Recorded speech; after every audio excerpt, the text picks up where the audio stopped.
What's up, guys? It's your IVF bestie, and today is another sad video about miscarriage and what it is and my personal experience with experiencing miscarriage after IVF.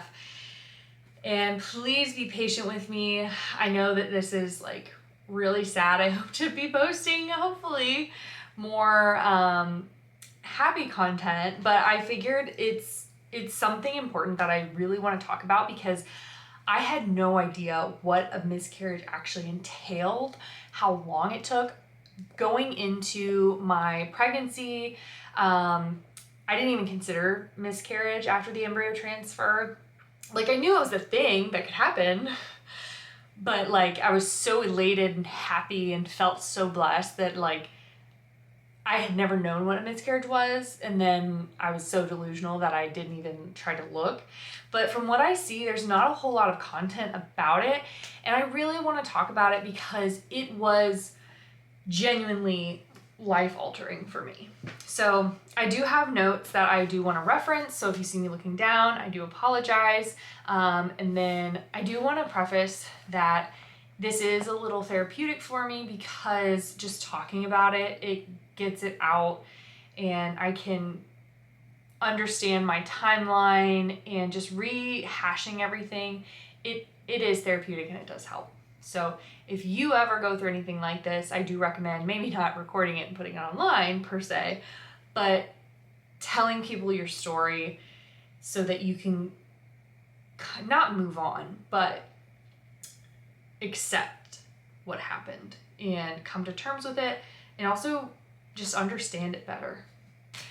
With miscarriage, no one ever told me how painful it was going to be or how long it would last. So even when the ER nurse told me, yes, you are going to have a miscarriage very soon, she did not warn me.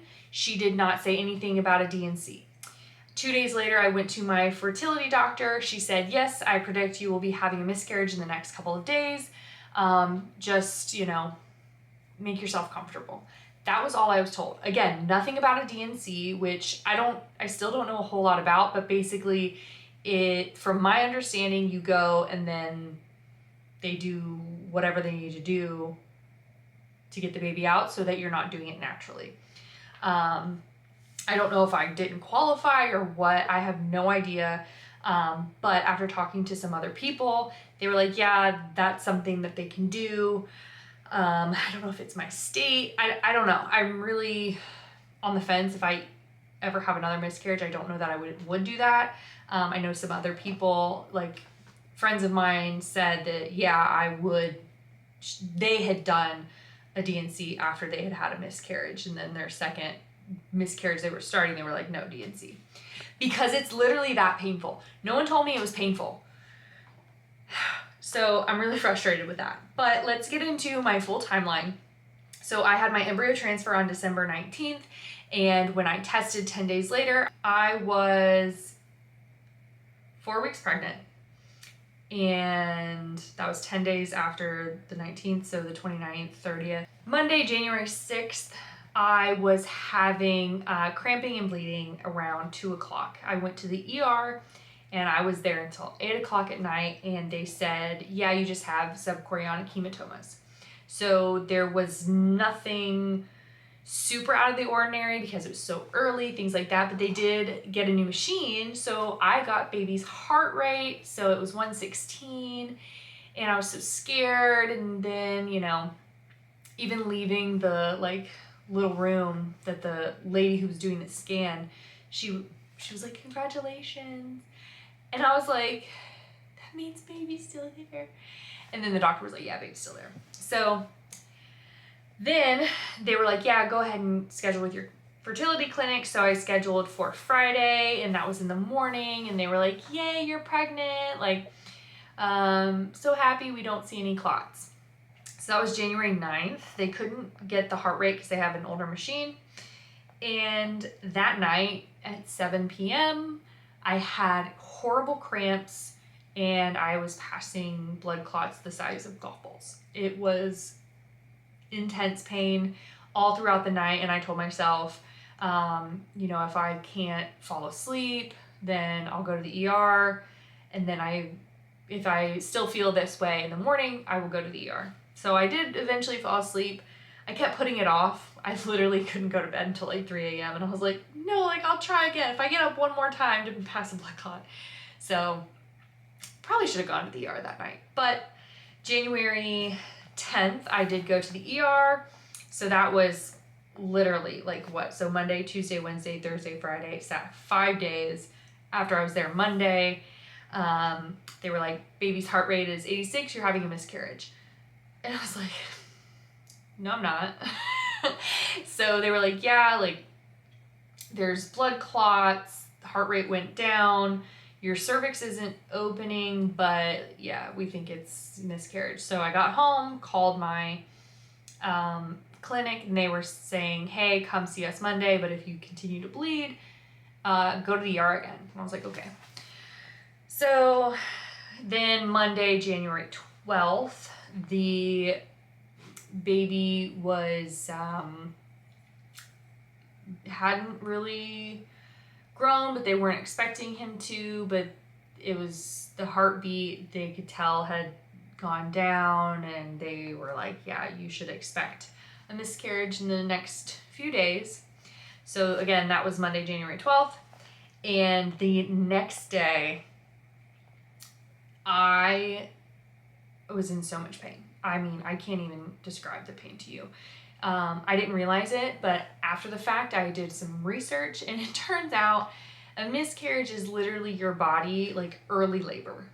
Like when you see women, like my water broke, I'm contractions, that's what you're going through. It's your uterine wall literally like trying to get it out. Oh, I hate it. So that was on Tuesday, and I passed so many like clots that I had felt so much better. Like the pain stopped for like 30 minutes, because otherwise it was like a constant wave of like pain, dull aching pain, then just severe pain, and then it would just fluctuate. So it stopped fluctuating. Let me see. So that was on the 13th. It stopped fluctuating for like 30 minutes. And I was like, oh my God, I feel so good. Like, let me hurry up and clean while I feel good. And then shortly after, I didn't feel good again. It was pain. So again, was not expecting that. Oh yeah, this is where I was in the beginning of the video. On that Monday, again, they did not offer me a D&C. They didn't say, hey, take some pain medicine, or this is going to be the worst thing you'll ever go through. Nothing. So that's cool. So that was Monday, and then the big blood clot was on Tuesday the 13th, and then just pain Wednesday, and then Thursday morning I went back. That's Thursday, January 15th, and they confirmed that baby was no longer there, and yeah, that was that. I had pain, severe pain for, I think, again, I wasn't tracking the pain after I lost baby. I was like comatose. So, yeah, that week was pretty much over. And then at least the following week was still that constant wave-like pain.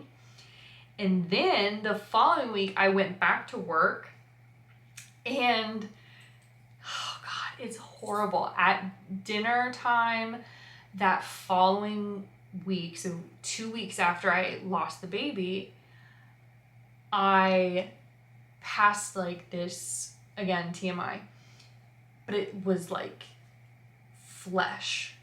And I was like, oh my God, is this my baby? Was he stuck up? Like, was he stuck? Like, what happened? What is this? And then I like Googled it, and it said that, yeah, your uterine lining, after you have a miscarriage, it's supposed to break apart and come out and all that stuff.